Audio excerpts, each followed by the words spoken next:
안녕하십니까, 정재웅입니다. 오늘 이제 고수비책 제7강째인데요. 오늘 시장이 또 올랐습니다. 그죠? 네, 지금 8일째 주식시장이 상승세를 보이고 있는데 이것이 그 2009년 7월 이후에 최장 또 상승 기록이라고 합니다. 그래서 얼마 전까지 9월 말까지 또 혹은 10월 초반까지 이 시장이 어려운 장세가 펼쳐졌는데요. 불과 한 2주 만에 이렇게 또 상황이 반전이 되는 그런 시장이 지금 펼쳐지고 있습니다. 물론 이제 고점 대비해서는 주가가 뭐 반토막이다 혹은 거의 이상이다 뭐 이런 우량주든 뭐 개별주든 그런 식으로 주식이 빠지기도 했지만은 또 반면에 그런 위기 뒤에는 또 지금 보면 저점 대비 50% 혹은 30% 이런 식으로 강한 지금 상승이 나왔다 이렇게 본다고 하면 주식시장이 항상 보면 위기가 곧 기회다 이런 말을 또 실감을 하는 그런 시장이 아닌가 이렇게 생각이 됩니다. 위기를 기회로 바뀌기 위해서 여러분들이 앞으로도 공부를 많이 하셔야 될 텐데요. 오늘 이 시간에 또 강의를 들으시면서 위기를 기회로 만드는 이런 투자 노하우를 배워가시길 바랍니다. 잠시 후에 뵙겠습니다.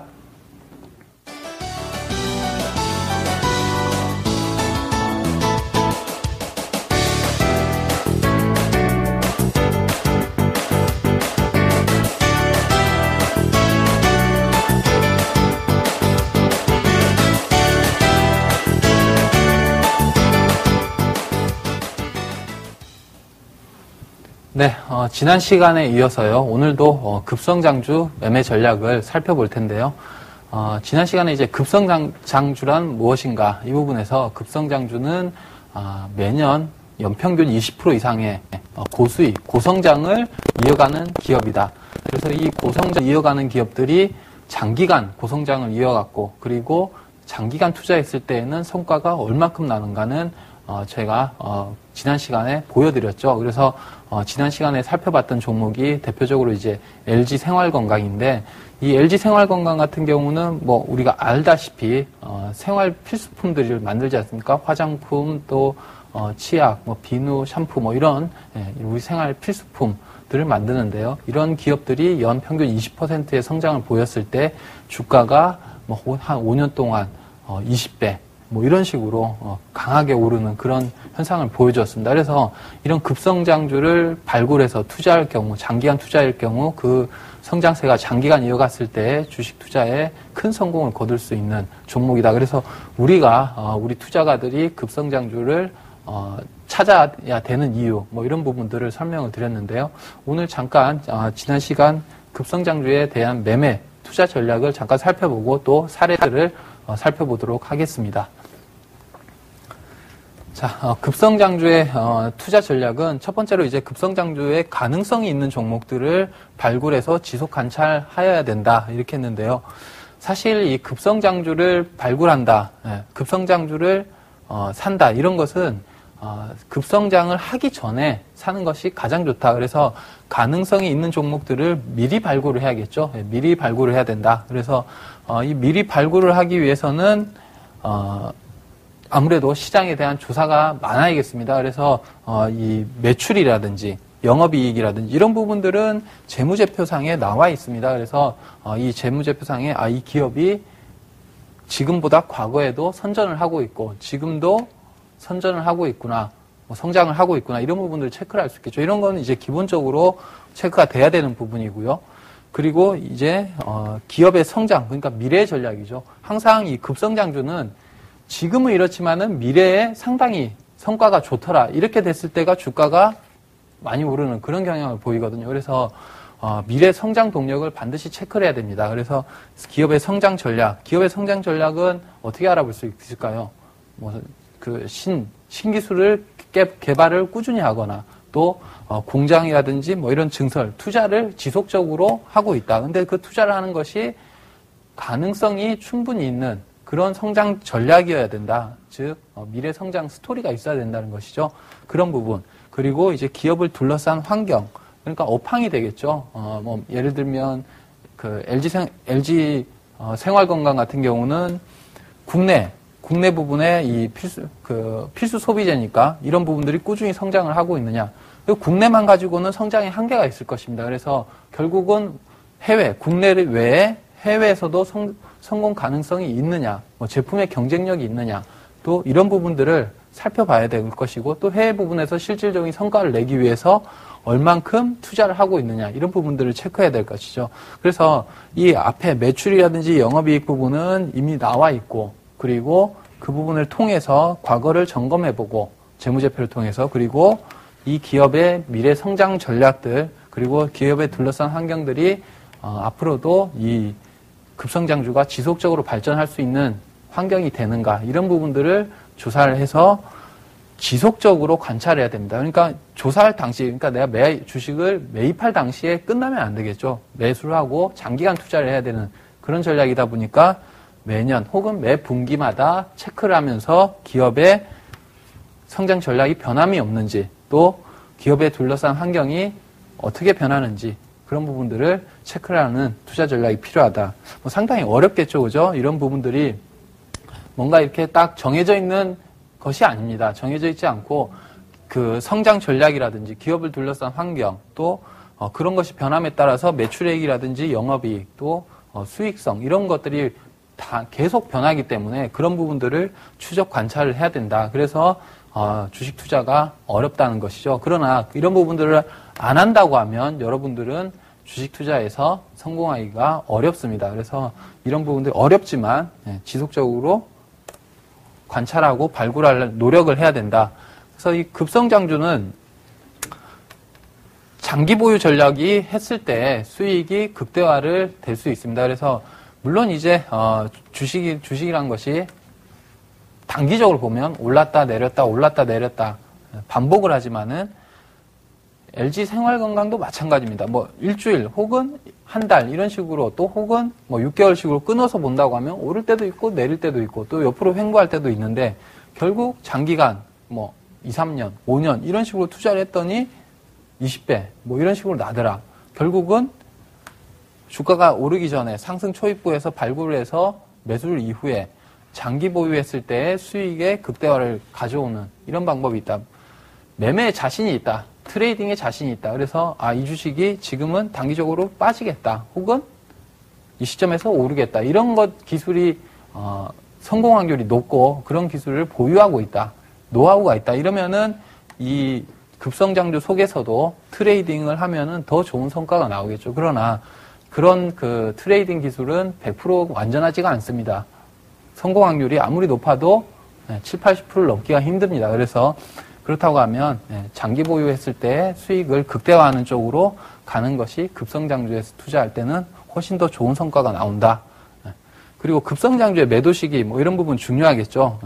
사는 거는 잘 샀는데 언제 파느냐가 사는 것 못지않게 중요합니다. 그래서 이 급성장주의 매도 시기는 성장이 약화될 때 매도를 한다. 성장이 약화되는 조짐은 무엇이 있을까요? 여러 가지가 있을 것입니다. 예를 들면 급성장주는 성장을 지속해야 되니까 투자를 지속해야 되는데 투자를 줄이더라. 미래에 대한 성장이 지속적으로 담보가 돼야 되는데요. 성장이 그 투자가 줄어들면 성장 동력이 줄어들게 되겠죠. 그러면서 성장성이 매년 20% 성장하던 것이 10%로 줄어들 수가 있습니다. 그래서 이런 투자가 약화될 때 혹은 투자 비용을 감소시킬 때는 성장이 약화될 조짐이다. 이렇게 볼 수 있겠고요. 또 뭐가 있을까요? 뭐 기술이 핵심 성장 동력인 뭐 이런 소프트웨어라든지 뭐 게임주들이 대표적으로 될 수 있겠네요. 게임주들 같은 경우는 그 어떤 게임을 개발하느냐에 따라서 이 기업 가치가 급변할 수가 있습니다. 그렇기 때문에 이 핵심 개발자들이 이탈을 하더라. 예를 들면 어떤 A라는 유망 게임 업체에서 이 핵심 게임 기술 개발로 인해서 유망한 게임을 개발해서 이것이 급성장주가 되는 동력이 되었는데요. 이 게임을 개발을 주도한 게임 개발 인력들이 B사로 넘어가더라. 이러면은 성장이 약화될 조짐이라 이렇게 판단할 수가 있습니다. 그 외에도 여러 가지가 있을 수 있겠죠. 그래서 이런 성장이 주력 성장이 약화될 점이 보인 데에는 매도 관점으로 접근하는 것이 좋다. 그런 상황이 아니라고 하면 단순히 주가가 뭐 많이 올랐더라 이래서 매도한다 이런 부분들은 투자 전략에서 급성장 투자 전략에서 맞지 않습니다. 그리고 급성장주는 미래 가치가 상당히 중요하죠. 그리고 그래서 예측 능력을 높여야 성공할 수 있습니다. 그래서 이 급성장주는 결국은 지금 현재보다는 미래의 가치가 미래의 기업 성장이 훨씬 높아질 것이다. 이런 부분들을 미리 판단을 해서 상승하기 전에 매수를 하는 것인데요. 그러면 결국은 이 예측 능력, 이 기업에 대한 예측 능력을 키워야 되는데 이 예측 능력을 키우는 데는 무슨 방법이 있냐면은 끊임없는 조사 그리고 이 급성장주를 투자한 노하우 이런 것이 필요합니다. 그래서 내가 어떤 기업에 장기간 투자했을 때 큰 성공을 거뒀다 이런 노하우가 있다고 하면 그것을 바탕으로 또 다음 투자가 쉬워지겠죠.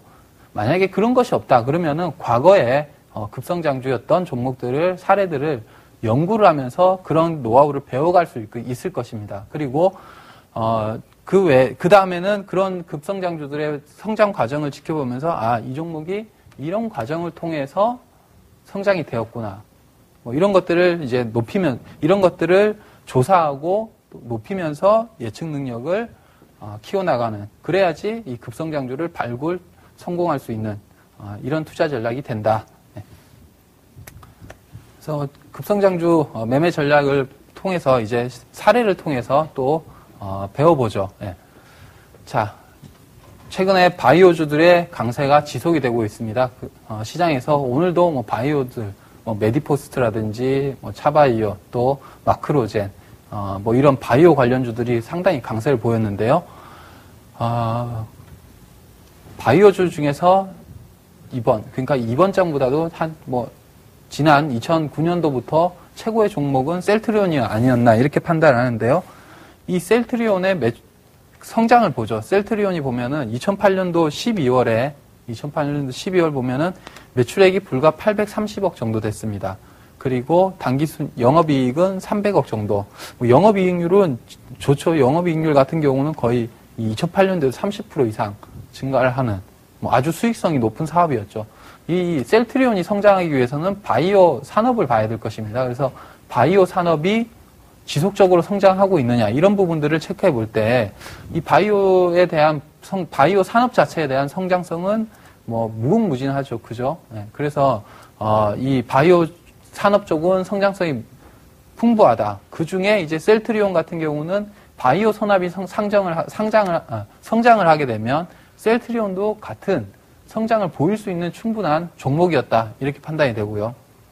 그래서 2008년도에 이랬던 매출액이랑 영업이익이 2009년도 오면서 거의 50% 이상, 영업이익은 100% 이상 증가를 하게 되죠. 아주 놀라운 성장세를 보여줍니다. 그래서 2009년도 때 매출액은 1,450억, 영업이익은 718억. 그러면서 불과 1년 만에 영업이익이 더블 이상 증가하는 이런 모양을 보여주고 재무 구조상도 보면은 부채 비율이 2008년도 127%에서 95% 아주 양호한 재무 구조를 보여주고 있고요. 그래서 EPS 성장률도 300원대에서 500원대 거의 70~80%가 성장하는 이런 모습을 보여주고 있죠. 작년은 어떻습니까? 작년에도 2009년 대비 한 20%, 1,800억 정도 매출을 했고요. 영업이익 부분은 상당히 1,000억 가까이 늘었습니다. 그래서 이 매출액이 한 20% 늘어나는데 영업이익은 50% 이상 증가를 하더라. 또 2008년 대비 9년도 보면 매출액은 한 50%, 70% 정도 증가하는데 영업이익은 그거보다 훨씬 많이 증가를 하더라. 이런 부분들은 분명 이 기업의 수익성 그리고 매출액이 올라갈수록 수익을 훨씬 많이 내는 그런 좋은 구조, 그러니까 수익성이 좋은 구조를 가지고 있다. 그래서 이런 기업들은 유심히 봐야 된다. 그리고 투자하기에 상당히 유망한 기업이다. 이렇게 볼 수 있겠고요. 거기에 따라서 이 주당 순이익이라든지 또 재무 비율, 재무 쪽에서도 부채가 늘어나지 않고 지속적으로 줄어드는 아주 급속도로 줄어들고 있죠. 127%에서 95%, 또 작년에는 50% 미만으로 떨어져 버렸는데요. 이렇게 된다고 하면 재무적으로도 안정이 되고 수익성도 훼손이 되지 않았습니다. 영업이익 부분 보면은 매출액의 절반 이상을 영업이익을 내는 이런 수익성 높은 부분이 지속이 되고 있더라. 이런 부분을 볼 수 있죠. 그래서 올해 같은 경우도 이건 예상 이제 매출액과 영업이익인데요. 올해 같은 경우도 매출액은 한 40%, 그리고 영업이익 부분도 60% 정도죠. 네. 이렇게 증가할 것이다. 예상이 지금 증권사에서 이렇게 증권사 평균을 봤습니다. 그래서 애널리스트 평균을 내보니까 이 정도의 성장이 나오더라. 그럼 성장세가 이렇게 지속이 되고 있습니다.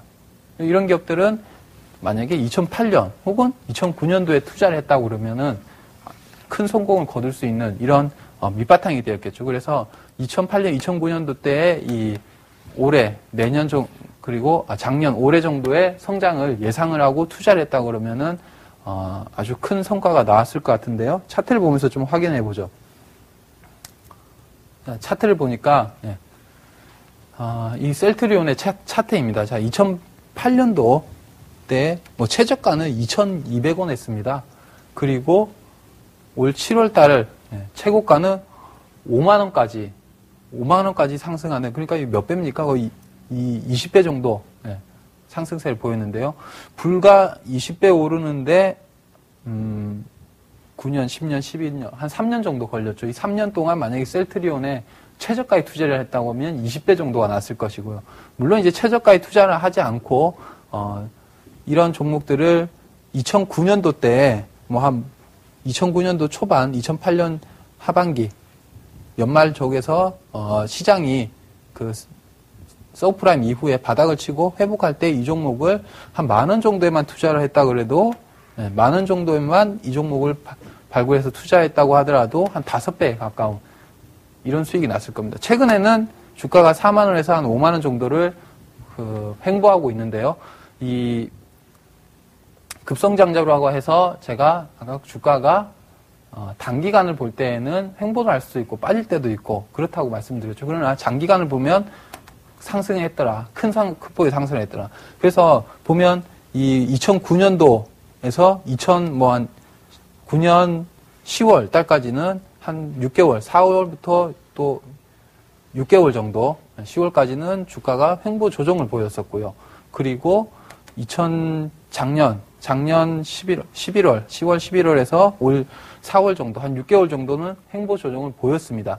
그래서 이런 조정이 있더라도 장기간 투자했을 경우에는 큰 수익을 거뒀다. 만약에 이런 구간대에 잘라먹기를 했다. 잘라먹기를 해서 매매를 해서 이런 과정에서 고점에서 매도하고 저점에서 매수했으면 훨씬 더 수익이 많이 났겠지만은 잘라먹기를 했을 경우에는 보통 대부분 주가가 그 가격을 돌파하고 나갈 때는 매수를 못하게 되는 그런 과정이 펼쳐집니다. 그래서 매매에 자신이 있다고 하면은 이런 이 조정 구간을 이용해서 트레이딩을 하면서 수익을 더 많이 확보를 할 수 있겠지만은 그렇게 굳이 안 하더라도 이 셀트리온 또 혹은 바닥에 정확하게 잡지 않더라도 바닥 근처에서만 잡아도 5배 놀라운 수익이지 않습니까? 저점에서 잡았을 때는 20배 바닥이 아니더라도 상승하는 모습을 보고 샀다고 하더라도 4배, 5배의 수익을 낼 수 있다는 것은 지금 이 시장에서 지금 이렇게 신용등급, 미국 신용등급 하락과 유럽 재정위기 우려감 이렇게 어려운 시장 속에서도 4배, 3배, 4배, 5배의 큰 수익을 얻을 수 있는 이런 종목들이 바로 급성장주의 매력이다 이렇게 볼 수 있습니다. 물론 이 셀트리온이요 아직까지 끝난 것이 아닙니다. 제가 볼 때는 이 2011년도 실적을 보셨죠? 10년도 대비 11년도에 성장하는 모습 그리고 내년도에도 마찬가지로 이런 성장이 예상이 된다고 하면은 지금 시점에서라도 이 셀트리온을 가지고 계신 분들은 보유를 해야겠죠. 혹시 만약에 이 셀트리온이 내년도에 성적이 안 좋아질 것 같다 이런 조짐이 보인다고 하면 매도 쪽으로 가야 되겠지만은 그런 것이 아니라고 하면 지속 보유해서 추가적인 수익을 얻는 것이 이 급성장주의 매매 전략이다 이렇게 보여지고요. 급성장주가 제가 지난주에 말씀을 드릴 때 중소형주 그리고에서 좀 많이 나온다. 그러나 대형주 쪽에서도 나오지 않지는 않는다. 그러니까 나올 수 있다. 이렇게 말씀을 드렸죠. 오늘 지금 보는 종목은 대형주입니다. 대형주 중에서도 급성장주가 나온다. 이런 부분들을 보여드리려고 이 사례를 준비했는데요. 바로 현대모비스입니다. 현대모비스 같은 경우 아주 대형주이고 자동차 업종에 속하는 종목이죠. 그래서 자동차 업종은 제가 지난주에 이제 지난 강의 시간에 주식 종류별 매매 동향에서 종류가 대형 성장주도 있고 경기 순환주도 있다고 말씀을 드렸죠. 그래서 대부분의 대형주, 업종 대표주는 경기 순환주다 이렇게 말씀을 드렸는데 자동차 업종 역시 경기 순환 업종입니다. 그런데 경기 순환 업종 내에서도 급성장주가 나올 수 있다. 바로 이 현대모비스인데요. 자, 현대모비스 같은 경우는 재무제표를 보면은 2008년도 12월, 2008년도 대비 2009년도에 보면 한 20% 정도의 성장을 합니다. 그리고 9년도 대비 10년도도 20% 정도 성장을 하죠. 그리고 올해에도 한 20% 가까이 성장을 합니다. 그래서 매년 이 대형주임에도 불구하고 20%의 꾸준한 성장을 보이더라. 지금 3, 4년 정도를 그런 식으로 보였는데 영업이익도 마찬가지로 매출액보다 훨씬 영업이익률도 올라가는, 그러니까 매출액이 20% 성장할 때 영업이익 같은 경우는 지금 보시면 한 30%, 40% 정도의 성장을 보여주고 있거든요. 그리고 수익성도 훼손되지가 않고 있다는 것이죠. 이런 것이 급성장주의 공통점이다. 매출액도 20% 이상의 고성장을 구사하는데 그 고성장을 구사할 때마다 영업이익, 이익 부분은 더 큰 폭으로 성장을 하더라. 이런 것들이 급성장주에서 보이는 공통점이다. 이렇게 볼 수 있겠고요. 따라서 부채 비율 같은 경우도 지속적으로 낮아지고 재무구조가 개선되고 있죠. 2008년도에 95%였던 게 2009년도에 83, 작년에는 69, 올해는 50%대로 떨어지겠네요. 이런 식으로 현대모비스가 성장을 하고 있다. 주가 흐름을 보죠. 자, 현대모비스 주가 흐름인데요. 최저가가 5만 원이었습니다. 고가는 40만 원, 한 8배 정도의 성장을 했는데 앞서 셀트리온에 비해서는 상승폭이 좀 약하죠. 그것은 왜 그렇습니까? 성장폭이 셀트리온 같은 경우는 연 50%씩의 막 성장을 보였었고요. 모비스는 20%의 꾸준한 성장을 보였습니다. 그래서 단기간으로 볼 때에는 또 이 상승폭은 뭐 한 8배 정도, 저점 대비 8배 정도 되지만은 또 그만큼 이 대형주이고 접근하기가 우리가 쉽기 때문에 이런 종목에서도 크게 수익을 낼 수 있다. 자, 우리 이 모비스 같은 경우는요, 또 과거에 우리 이 시장이 깨지기 전에, 그러니까 2009년부터 2011년도까지 이 상승장이 펼쳐지는 가운데서의 차화정이라는 주도주 가운데서 단연 자동차에 차에 해당되는 주도 업종이었죠. 제가 이 모비스를 통해서 주도주 매매 전략도 잠깐 말씀을 드리면 지금같이 시장이 이렇게 급락을 했습니다. 뭐 큰 폭의 급락을 했죠. 2100에서 1600대까지 급락을 했습니다. 급락할 당시에는 주도주가 안 나옵니다. 시장이 이렇게 깨지면은. 그런데 이 시장이 깨지고 나서요. 그리고 횡보를 하죠, 지금. 횡보를 하는데 이 횡보 구간에서 다시 시장이 회복될 즈음에는 주도주가 그때 나오게 됩니다. 그럼 어떤 종목이 주도주가 되겠느냐? 지금 이 모비스의 움직임을 보면은요. 자, 이때가 서브프라임 터질 때죠.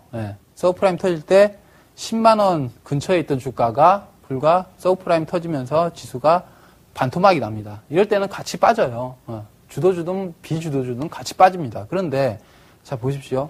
이 2008년 10월 달 이후에 한 6개월 정도 지수가 900에서 1000에서 1200 정도를 조정 구간을 보입니다. 그런데 모비스 같은 경우는 조정의 막바지 국면에 벌써 정고점을 돌파를 하면서 강하게 치고 나오죠. 자동차가 다 이랬습니다.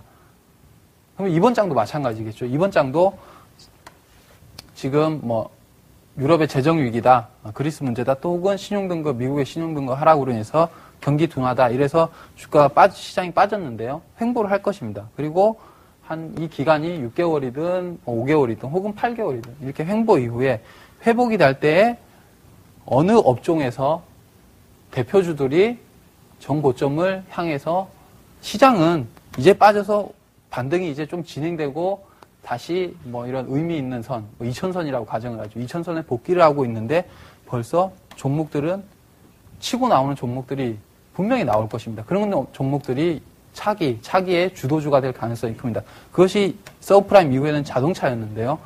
모비스가 그 이후에 10만 원을 돌파하고서도 4배 가까운, 4배 이상의 상승세를 보여주었고요. 이 상승의 동력은 자동차 업종이 강한 그 회복세를 보였죠. 그러면서 이제 특히 현대차를 비롯해서 우리나라 자동차가 미국의 GM이 그 서브프라임 이후에 뭐 어려워졌고 그래서 구조조정에 들어갔었고요. 또한 그 도요타가 대규모 리콜이 있으면서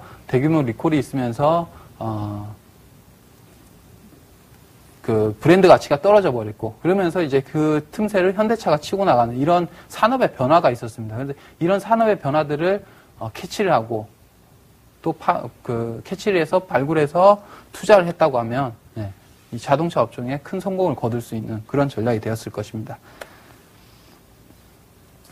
자, 이상으로 이제 급성장주들 사례를 좀 살펴봤는데요. 급성장주가 지속적으로 급성장주가 되느냐?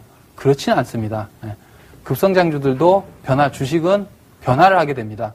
그래서 급성장주가 경기 순환주나 뭐 또 성장력이 떨어지면서 저성장주로 될 수 있고요. 대형 성장주로 성장률이 떨어지면서 대형 성장주가 될 수 있고 또 급성장주였던 종목이 경기 순환주로 바뀌는 종목들도 있습니다. 그리고 반대로 경기 순환주에서 급성장주로 바뀌는 종목들도 있고요. 또 대형 성장주에서도 급성장주로 바뀌는 종목들도 있습니다. 그래서 이렇게 종목들이 시간이 가면 기업의 가치가 변하듯이 이 주식도 마찬가지로 그 기업 가치가 변하면서 이 급성장주에서 다른 주식으로 혹은 다른 주식에서 급성장주로 이렇게 변하는 과정을 보이는데요.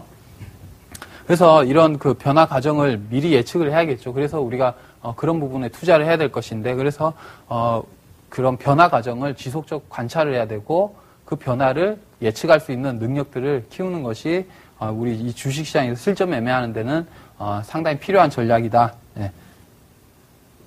그래서 이 주식들이 변화하는 이런 사례들을 지금부터는 좀 살펴보도록 하겠습니다.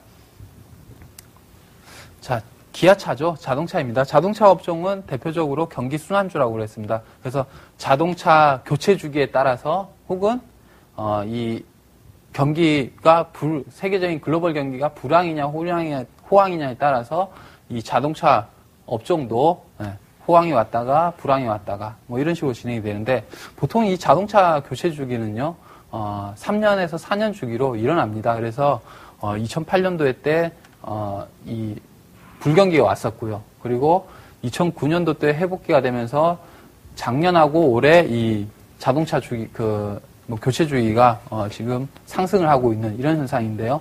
거기에 따라서 이 기아차도 과거에는 그런 교체 주기에 따라서 주가가 움직임이 좋았다가 또 자동차 업장이 안 좋아지면 주가가 뭐 나락으로 떨어지고 이런 과정을 보였습니다. 그러니까 지금 어떤 과정이었냐면은 지금 우리가 예를 들면 반도체 업종이 딱 기아차가 과거에 보였던 움직임인데요. 하이닉스 같은 경우 하이닉스 반도체 가격이 올라오고 반도체 업황이 호황이 오면은 뭐 한 10,000원, 15,000원에서 35,000원, 3만원, 35,000원 갔다가 반도체 업황이 불안 가면 다시 10,000원대로 내려오고 또 호황이 오면 뭐 3만원대 올라가고 뭐 하이닉스가 지금 이런 움직임 보이고 있지 않습니까?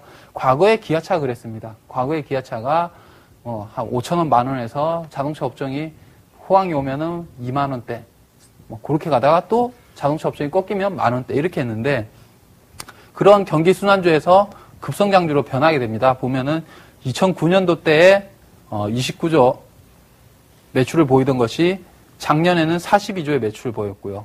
올해는 뭐 한 45조 정도 예상이 되는데요. 2008년도 때에 22조. 그래서 한 2008년부터 2010년까지 매년 30% 이상의 큰 폭의 매출의 증가를 보였고 영업이익 보면은 괄목할 만합니다. 영업이익이 불과 2008년도 때는 7억밖에 안 났는데요. 2009년도에 때 1조 1000억이 났죠. 그리고 작년에는 2조 8천억이 났습니다. 영업이익이 배 이상 이렇게 증가하는 이런 모습들을 보였고요. 자, 부채 비율도 보죠. 부채 비율이 2008년도에는 330%, 340%에 육박하던 것이 2009년도에는 250%, 작년에는 170%, 올해는 110%대로 줄어드는 이런 모습을 보여주고 있는데요. 과거에 봤던 아까 그 셀트리온이라든지 모비스 같은 급성장주에서 나타나는 모습들이 기아차에도 나타나고 있었습니다. 주가 움직임 보죠. 2008년도, 그러니까 서브프라임이 올 때까지는, 이 앞전에는 기아차는 경기 순환주였습니다. 그래서 5,000원, 주가가 최저, 바닥은 5,000원 정도, 1000포인트대, 그리고 그것이 2000포인트대 오면 2, 3만원 정도, 이러는 움직임을 보였는데, 서브프라임 이후에 이 자동차 업종이 주도 업종이 되고, 거기에서 기아차가 큰 폭의 성장을 하면서 주가가 바닥 대비는 15배 정도 상승을 하게 되죠. 그리고 바닥이 아니더라도 이 10,000원 정도에서 2009년도에 샀다고 하면은 8배의 상승을 보였을 겁니다. 지금도 한 7만원대를 하고 있죠. 그래서 이 기아차 같은 경우 보면은 이 경기 순환주에서 급성장주로 전환하는, 바뀌는 이런 과정을 펼친 종목이다. 이런 과거의 경기 순환주라든지 성장이 없던 종목이 없거나 혹은 낮은 종목이 급성장주로 바뀔 때에는 이렇게 대형주에서도 큰 폭의 상승이 나오게 되는 이런 과정을 볼 수 있습니다. 자, 두 번째로는 이 모비스인데요. 모비스 같은 경우는 같은 자동차 업종이면서도 모비스는 경기 순환주가 아닙니다. 경기 순환주가 아니고 과거에 급성장주가 되기 전에는 대형 성장주였습니다. 왜 자동차 종목, 그러니까 현대차, 기아차, 과거에는 경기 순환주였는데 모비스 분명 자동차 업종에 속한 종목인데 왜 대형 성장주냐? 사업 구조가 틀리기 때문입니다. 자동차, 완성차 업체들은 자동차 교체 주기라든지 글로벌 경기 동향에 따라서 성장이 정체가 되거나 떨어질 수도 있거든요. 전년 대비해서. 그래서 경기 순환주로 볼 수 있는데 모비스 같은 경우는 자동차 부품을 꾸준히 생산을 하고 적정 마진을 보장받기 때문에 대형 성장주의 특징이 제가 지난 대형 성장주를 강의를 하면서 대형 성장주의 주요적인 특징은 과점화된 시장 그리고 연 10% 정도의 안정적인 성장 이런 것들을 들었는데요. 모비스가 그랬습니다. 모비스가 과거에는 연 10% 정도의 꾸준한 성장을 보이면서 좋을 때나 나쁠 때나 10% 정도를 보이면서 자동차 부품을 일괄적으로 현대차에 납품을 하고 또 이 밑에 또 하위 벤더들에게는 슈퍼 갑인 그런 구조를 가지고 있죠. 그래서 사업 구조를 가지고 있기 때문에 현대모비스는 대형 성장주로 보는 것이 맞습니다. 그런데 이 대형 성장주에서 급성장주로 바뀌면서 모비스의 주가가 움직임이 과거에는 모비스도 한 5만 원, 10만 원을 움직이는 이런 느리게 상승하는 종목이었는데요. 그 상승 속도가 대형주임에도 불구하고 상당히 가파르게 종합주가지수가 불과 2008년 저점, 그러니까 1000포인트 대비 한 2배 정도 오를 때 이 종목은 만 원에서 10만 원에서 40만 원, 혹은 저점 대비로는 8배까지 상승하는 이런 큰 폭의 상승세를 보이는 급성장주로 바뀌었다. 자, 또 하나 이제 사례를 볼 텐데요. 또 하나 사례는 우리 소위 말하는 공부로 치면 어떨까요? 공부로 치면은 공부를 못하는 열등생에서 갑자기 그 열등생이 우등생으로 바꾸는 경우도 있죠. 많은 노력을 통해서. 자, 우리 주식시장에서요. 그룹이 문제가 되든 어떤 기업의 재무 상태가 안 좋아지든 이렇게 해서 구조조정에 들어가는 기업들이 있는데요. 그런 기업들 중에서도 급성장주가 나올 수 있다. 이런 사례를 보여드리겠습니다. 이것은 이제 금호석유의 사례인데요. 금호석유화학 같은 경우는 기업이 상당히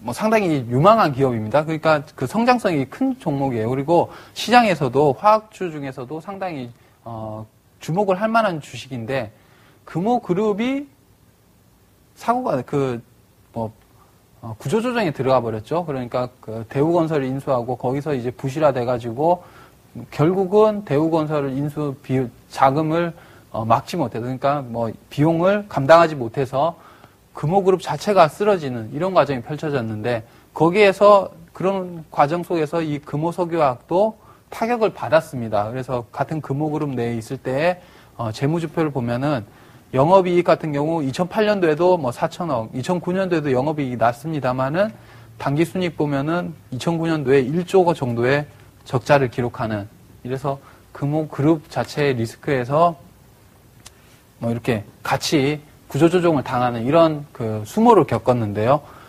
금호그룹의 구조조정을 끝내고 이제 금호석유화학이 금호그룹 악재에서 완전히 자유스러워졌을 때 어떤 변화가 있었느냐. 자, 2010년도에 보면 매출액이 5조 7천억 그리고 영업이익이 6천억으로 제대로 이 금호석유의 사업 능력만 보니까 이렇게 바뀌었습니다. 그래서 2009년도에서 2010년도로 오면서 완전히 탈바꿈을 하는 그러니까 구조조정주 이 문제 주식에서 급성장주로 성장을 해버리는 이런 과정이 펼쳐졌죠. 그리고 올해 같은 경우 6조 7천억의 매출에 영업이 1조까지 나는 이런 전망을 하고 있습니다. 주가는 어떻게 움직였을까요? 이 주식을 볼 때 문제아들 그러니까 이 아주 엉망이었던 주식이 100조로 변할 때 수익률은 정말 크게 나옵니다. 보시면은 금호석유화학 2010년도입니다. 이거는 금호그룹이 2009년도까지 보면은 구조조정에 있었죠. 그래서 금호석유화학 2009년도 실적이 당기 손실이 1조 가까이 나는 이런 재무구조에서 뭐 상당히 안 좋은 그런 환경 속에서 금호그룹을 차단을 하고 회복하기 시작하니까 주가가 2010년도에 15,000원 하던 주가가 불과 1년 반 만에 10배 이상, 10배가 아니죠. 한 15배 이렇게 상승을 하게 됩니다. 불과 이게 그러니까 작년이래요. 작년 초반하고 지금 올 6월달 1년 반 만에 이렇게 됐습니다.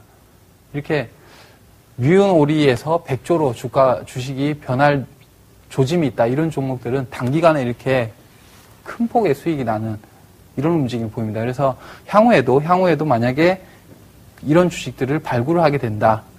보면은 그런 주식에는 관심을 가지시기 바랍니다. 그런데 조심해야 될 부분이 있습니다. 이렇게 구조조정을 하고 있는데요. 이렇게 금호석유화학 같이 경쟁성이 있고 살아나는 기업들은 이렇게 큰 폭의 수익이 나지만은 구조조정에 있는데 망하는 기업들도 있습니다. 대표적으로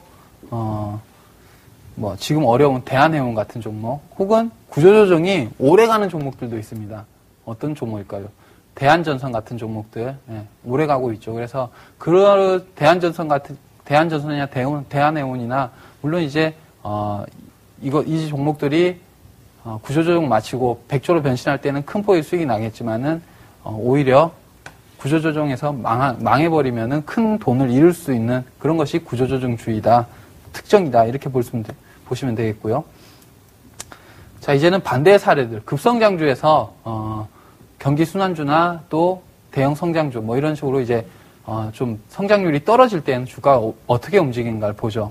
OCI입니다. OCI 같은 경우, 과거에는 태양광 시장의 성장세에 따라서 OCI 폴리실리콘 가격이 상승을 하고 그러면서 이 폴리실리콘에 선 투자했던 이 OCI가 급성장주로 변모를 하게 됩니다. 그래서 2009년도에서 2010년도, 2010년도에서 2011년도 이렇게 성장을 하는데 자, 여기서 중요한 게 있습니다. 보시면은 재무제표들은 이 급성장주의 성격을 보여주고 있지만은 이익 부분도 이렇게 상승을 하게 되는데요. 자, 이익 부분도 2009년도 때 6,500억, 2010년도에 8,400억, 2011년도에는 뭐 한 1조 원 이상의 상승세를 보여주고 있는데 중요한 거는 주가는 미리 반응을 한다고 그랬죠. 예, 그래서 성장세가 약화될 조짐이 보이면은 제가 급성장주는 팔아야 된다고 했습니다. OCI 같은 경우 2009년도에서 8년도에서 9년도, 9년도에서 10년도 상승을 함에 따라서 주가가 20만원 주가가 60만원까지 큰 폭의 성장세를 보였는데요. 이 4월달 60만원대 고점을 치고 그리고 최근에 다시 20만원으로 와버렸습니다. 왜 이런 현상이 벌어졌냐고 하면은 태양광 시장이 과열 조짐을 보이고 많은 경쟁자가 생겨난다. 경쟁자가 생겨나다 보니까 폴리시실리콘 가격이 빠져버렸죠. 그래서 그렇게 되니까 내년도에 그 실적 전망이 암울해져 버렸습니다. 올해까지는 좋은데 내년도에는 실적 전망이 불투명하다. 즉 성장세를 이어갈 확률이 낮아졌다. 가능성이 낮아졌다. 이렇게 돼버린 것이죠. 그러니까 주가가 올해까지 좋음에도, 그러니까 실적 부분은 올해 좋음에도 불구하고 주가는 미리 반영을 해버리는 것입니다. 주식시장이 이래서 매도 타이밍을 잡기가 어렵다. 그래서 매도 타이밍 잡는 것은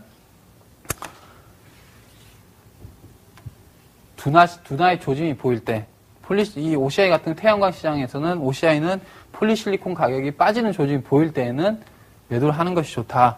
그것을 확인하고 매도한다. 주식시장은 늦다. 주식은 제가 뭐라고 그래요? 제가 이 강의를 할 때 처음에 주식시장은 항상 업황의 움직임보다, 업황 사이클보다 빠르게 움직이는 보통이다. 이렇게 말씀을 드렸죠. 그래서 OCI 같은 경우는 급성장주에서 경기 순환주로 다시 이런 바뀌는 움직임을 보여줬고요. 그 바뀌는 움직임에서 주가는 뭐 반토막 이상 나버리죠. 그래서 주식시장은 상당히 냉정합니다. 이렇게 성장성이 약해질 때에는 가혹하게 대응하는 것이 주식시장입니다. 자, 이번에는 급성장주에서 대형 성장주로 바뀌는 이런 종목을 보죠. NHN인데요. NHN 같은 경우 과거에 움직임이 보시면은 주가의 움직임을 보면은 급성장주의 움직임을 그대로 보여줬습니다.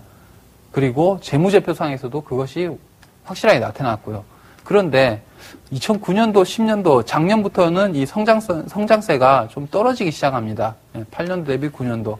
20%의 성장이 아니고 10%, 15%대의 성장을 보여주고요. 뭐 영업이익 부분도 한 10% 정도, 10에서 15% 정도 성장하는 대형 성장주의 움직임을 보여주고 있거든요. 그래서 이 대형 성장주 움직임을 보일 때 NHN 주가가 어땠느냐. 과거에 보면은, 자, 2004년도부터 이거는 좀 길게 지금까지의 모습을 보여놨는데요. 이것이 급성장주였던 것이 대형 성장주로 바뀌는 과정들을 설명하기 위해서 이랬습니다.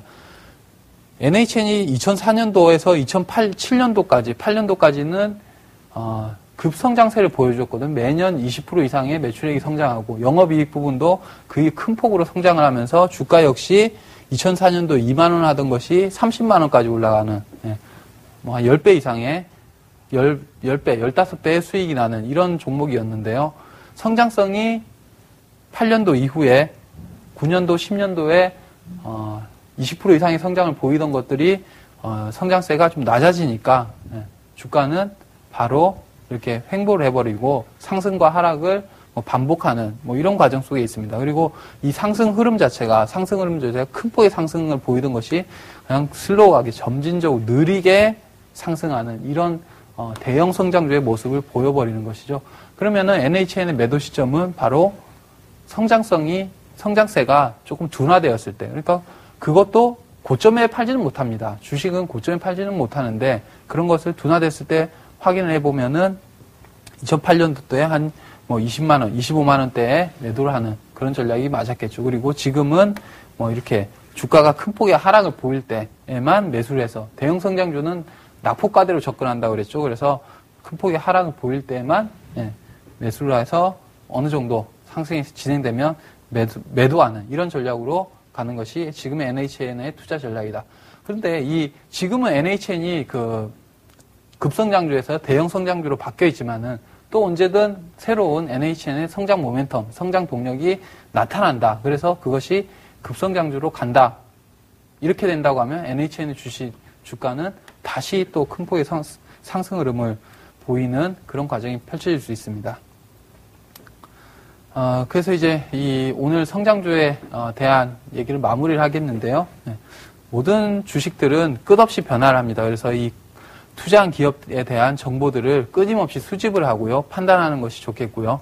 그리고 이 중요한 거는요. 주가를 보고 판단하는 것이 아닙니다. 급성장주는요. 그 기업에 보고 기업의 성장성을 보고 판단을 하고 그 산업과 기업이 속해 있는 산업과 그리고 주변 환경들을 꾸준히 체크를 하면서 기업이 성장을 해나갈 것인가. 기업 기준으로 판단을 해라. 그리고 성장이 둔화되는 때를 조심하고 그때를 매도 타이밍으로 잡아라. 네, 이런 부분. 그리고 급성장주를 발굴하는 것은 어렵지만은 시장에 앞에 보여드린 사례처럼 많은 기회는 여전히 존재를 하고 그리고 장기간 투자했을 때 큰 성과를 보이더라. 그래서 조급하면은 큰 것을 먹을 수 없습니다. 그래서 이 급성장주에 투자하는 자세까지 오늘 간략하게 설명을 드렸는데요. 강의 내용을 잠깐 정리를 해보고 또 마무리 인사를 드리겠습니다.